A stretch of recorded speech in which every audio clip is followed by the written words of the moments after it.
মা, কি আজকে তাহলে কি মেনু হচ্ছে? আজকে এখন আপাতত তিলের বড়া করবো। তিলের বড়া? এটা তো তুমি কোনোদিন করনি। না, কোনোদিনই করি না, এটা করে দেখবো তা কেমন খেতে। পোস্তর বদলে তিলের বড়া কেন? লোকে তো আমি জানি পোস্তর বড়া খায়। তিলের পোস্তর এখন অনেক দাম, তো ওই জন্য তিলের দাম সস্তা, ওই জন্য তিলের বড়া। তুমি কিপটেমি করে তিলের পোস্তর বদলে তিলের বড়া করছো। হ্যাঁ, এটাই ভালো। তা কি কি লাগছে এটা করতে? তিলের বড়া করতে তিল তো লাগবেই, এটা মিক্সিতে গুঁড়িয়ে নিয়েছি, আমি শুকনো গুঁড়িয়েছি।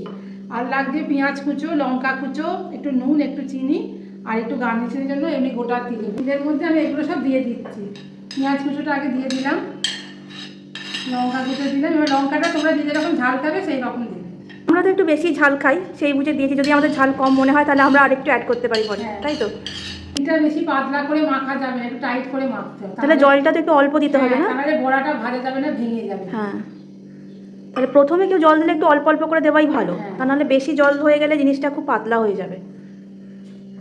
আমি তো কোনোদিন এটা খাইনি, এটা ফার্স্ট টাইম আর কি ট্রাই করব, দেখা যাক কীরকম হয়। পোস্তর বড়া বহুবার খেয়েছি, তিলের বড়াটা দেখা যাক।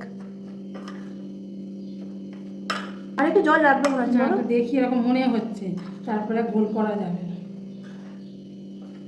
অল্প জল দিলাম, তাতেই পাতলা। আবার একটু তিল গুঁড়ো দিলাম, দেখি গোল গোল ঠিক মতন হয় কিনা।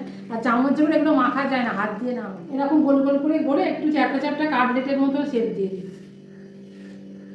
এপিট ওপিট করে করছো তো? এখানে অলরেডি 4টে রেডি হয়ে গেছে। ভাজার পর কীরকম খেতে লাগছে আমি তোমাদের সাথে রিভিউ শেয়ার করবো। মায়ের রেডি করা হয়ে গেছে, এবার মা এগুলোকে জাস্ট ফ্রাই করবে। দেখে তো বেশ ভালোই লাগছে, খেতেও আশা করছি ভালো হবে। এবার তেল দিয়ে দেবো ভাজার জন্য, সর্ষের তেল দিয়ে ভাজতে। কতটা দিতে হবে? বেশি দেবো না, ডিপ ফ্রাই করবো না, হালকা ফ্রাই।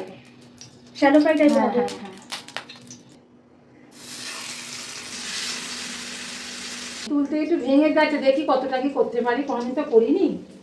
এর মধ্যে কি কিছু চাল গুঁড়ো টাল গুঁড়ো দেয় নাকি? অনেকে একটু চাল গুঁড়ো দেয়, কেউ আটা দেয়, আমি কিছু দিইনি। দেখো কিরকম হয়। পোস্ত বড়ার মতনই দেখতে হয়েছে।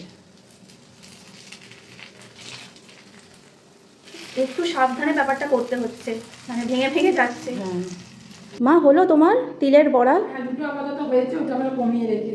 সময় লাগছে না অনেকক্ষণ করতে? হ্যাঁ, সময় লাগে, ভেতরটা কাঁচা থাকবে। কীরকম হলো একটু টেস্ট করে বলো। পুরো পোস্তের বড়ার মতনই হয়েছে। হ্যাঁ, তাই তো দেখছি। এবার খেয়ে দেখি কিরকম হয়েছে।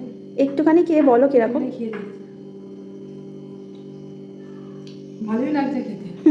ঠিক আছে তাহলে। ভাত যেটা খেতে কিন্তু ভালো ভালো হয়েছে যখন, তোমরাও বাড়িতে ট্রাই করো, তাই তো মা? সবাইকে ট্রাই করতে বলছো তো? তোমরাও করে দেখো, খারাপ লাগবে না। ঠিক আছে, চলো আজকে ভিডিও তাহলে এই পর্যন্তই। আর যাদের যাদের ভালো লাগছে মায়ের রেসিপিগুলো, তারা কিন্তু ফলো আর সাবস্ক্রাইব করতে কিন্তু একদম ভুলো না।